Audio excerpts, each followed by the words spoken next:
Kecelakaan tunggal terjadi di Jalan Raya Denpasar Gilimanuk, tepatnya di wilayah Banjar Dinas Lumajang, Desa Samsam, Tabanan.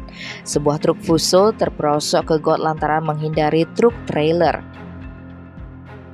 Kapolsek Rambitan AKP Niloh Komangsi Subakti mengatakan kecelakaan tersebut terjadi Senin 5 Desember malam.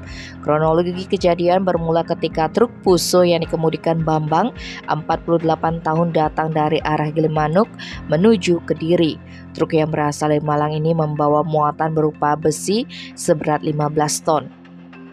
Setiba di lokasi kejadian, pada saat melintasi jalan menurun, tiba-tiba dari arah berlawanan melaju truk trailer yang berusaha mendahului kendaraan di depannya sampai melewati as jalan.